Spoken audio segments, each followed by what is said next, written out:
Tell me a little bit about this term, unrecognized pain, and what does that mean? Yeah, so I found that if you look at the Sandler process, pain is a core concept, right?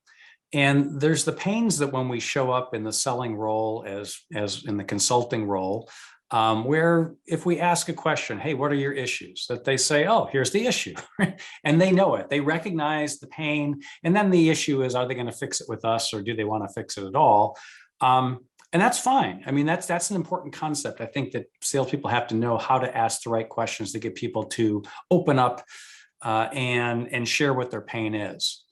But I found that the really great salespeople talk to people that don't fully recognize the pain. That I call it unrecognized pain. I mean, I think a lot of people don't even know that they have pain, and so it's kind of like if I go to the dentist for my exam.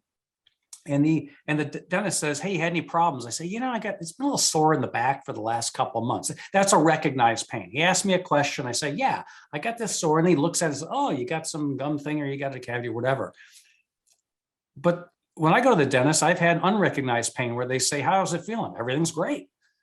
And then they say, well, let's just take the x-rays or let's do the exam. And they look in there like, well, you're not feeling it yet, but there's something here. And so I think that's just an analogy. I think that for me has always fit. It's like, a lot of people don't even know they have pain.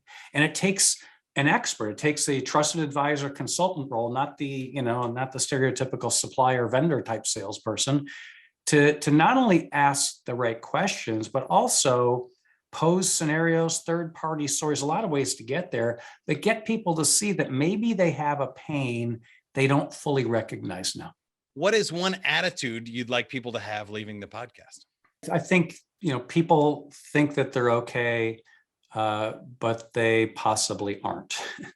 And they don't know enough to diagnose their own problems. It takes my dentist, it takes the expert, it takes the trusted advisor to really, truly diagnose what's happening. And one key behavior you would like people to do? Yeah, I think pre-call planning to get our heads around this and really be able to have some way to tie this thinking together, because most salespeople won't naturally go this direction unless they're planning for it and really thinking it through, and tack on some role play to that too as part of the behavior. And the best technique to use for finding unrecognized pain? I'll go with the one I already mentioned. It's having a commercial that incorporates both recognized and unrecognized pain in the way it's worded to make it more than just recognized. Thank you for watching this highlight video from the How to Succeed podcast. You can subscribe to the podcast on iTunes, Google Play, and Spotify, or click subscribe right here in YouTube to get notices about future episodes. And remember, whatever you are, be a good one.